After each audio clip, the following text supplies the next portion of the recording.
আপোনালোকে জানে যে আমাৰ সকলোৰে শ্ৰদ্ধাৰ যশস্বী প্ৰধানমন্ত্ৰী আকৌ আমাৰ অহাকালি প্ৰধানমন্ত্ৰী অসমলৈ আহিব আৰু অহাকালি গুৱাহাটীত প্ৰথম প্ৰগ্ৰাম যোগদান কৰিব আৰু অহা 18 তাৰিখ আমাৰ কলিয়াবৰ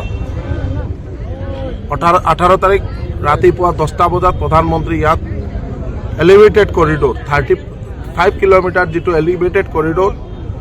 যাতে ফ্ৰী মুভমেন্ট কৰিব পাৰে আমাৰ জীৱ জন্তুৱে তাৰ কাৰণে ওপৰেদি 35 কিলোমিটাৰ रोड कन्स्ट्रक्शन हम ये रोड कन्स्ट्रक्शनर शिलान्यासर कारण आमार यशस्वी प्रधानमंत्री नरेंद्र मोदी जी निजे आहि उपस्थित থাকিব এবং নিজে हाथे शिलान्यास करिब और दुटा अमृत भारत ट्रेन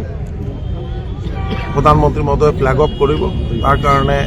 प्रस्तुति पर्व यात जेटु आमार आपनालोके जेटु देखिले एतिया आमी बराजान मंडल और सामगुरी मंडल यात प्रस्तुति सभा एटा आसिल और এই মিটিং राजहुआ जी मीटिंग हम ये मीटिंग प्राय 1.5 लाखर ऊपर माने आमार राइज और भारतीय जनता पार्टीर कार्यकर्ता उपस्थित थाकिब तार कारणे जाते व्यवस्था भालके हय तार कारणे माननीय मुख्यमंत्री महोदय as a guardian minister Nagaon बा आमार एज ए आमार इनचार्ज हिसाबे सामगुरी कन्स्टिट्यूएंसी इनचार्ज हिसाबे आमी रिव्यू करि आसो और खूब भालके जाते आमार कार्यकर्ता এই মিটিংত যাই উপনীত হব পারে যাব পারে তার কারণে অন টাইম যাতে যাব পারে তার কারণে আমি রিভিউ করে আছো এই কারণে আমি ইয়াত আজি এই মিটিংটো পাতিম। প্রধানমন্ত্রী মহোদয় কেইটা বজাত উপস্থিত থাকিব? প্রধানমন্ত্রী মহোদয় 18 তারিখ কলিয়াবৰৰ যেটো এলিভেটেড কৰিডৰ তাৰ কাৰণে শিলান্যাসৰ কাৰণে প্ৰধানমন্ত্ৰী মহোদয় 10টা বজাত কলিয়াবৰ আহি উপস্থিত হ'ব।